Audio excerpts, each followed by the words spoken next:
Tout après, il obligea ses disciples à monter dans la barque et à passer avant lui, de l'autre côté, vers Bethsaïda, pendant que lui-même renverrait la foule. Quand il l'eut renvoyé, il s'en alla sur la montagne pour prier. Le soir étant venu, la barque était au milieu de la mer, et Jésus était seul à terre.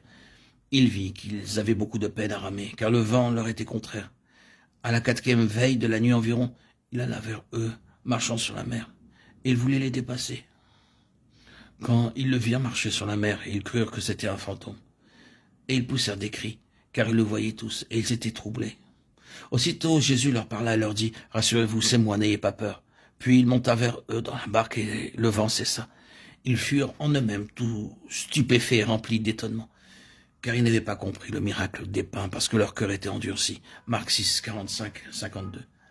Ce passage de l'évangile de Marc m'a souvent aidé par le passé, et il continue également de le faire, même aujourd'hui.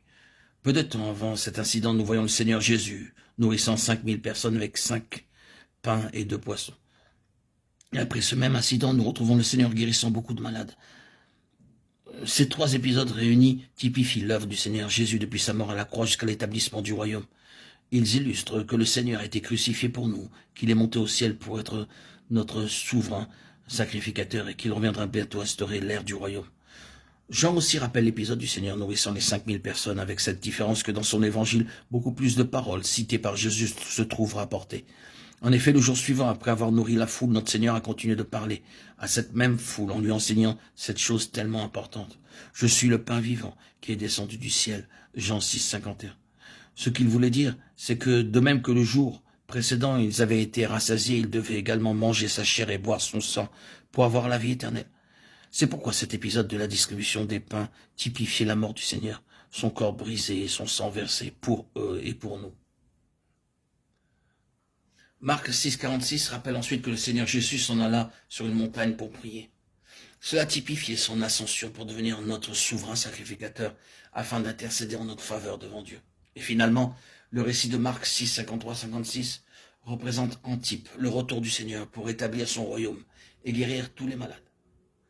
Mais examinons maintenant l'ordre que le Seigneur donna aux disciples de traverser la mer, gardant en pensée que cet événement se situe entre celui qui représente la croix et le suivant, le royaume.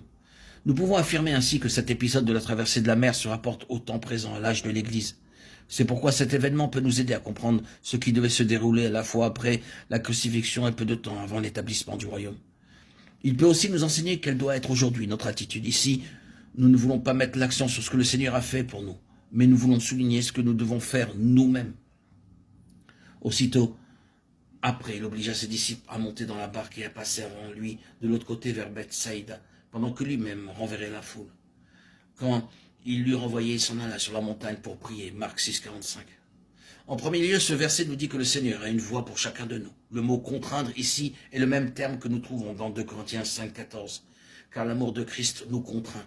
Le Seigneur contraint les disciples à entrer dans la barque. En d'autres termes, l'illustration de ces types nous enseigne que le Seigneur, après avoir été mis à mort pour nous, contraint ceux qui veulent le suivre à entreprendre leur traversée.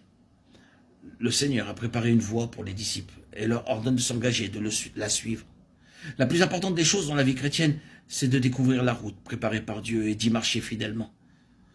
Malheureusement, d'une part, beaucoup de croyants n'ont pas découvert leur route et de d'autres, quelques-uns de ceux qui l'ont découverte ne s'y engagent pas.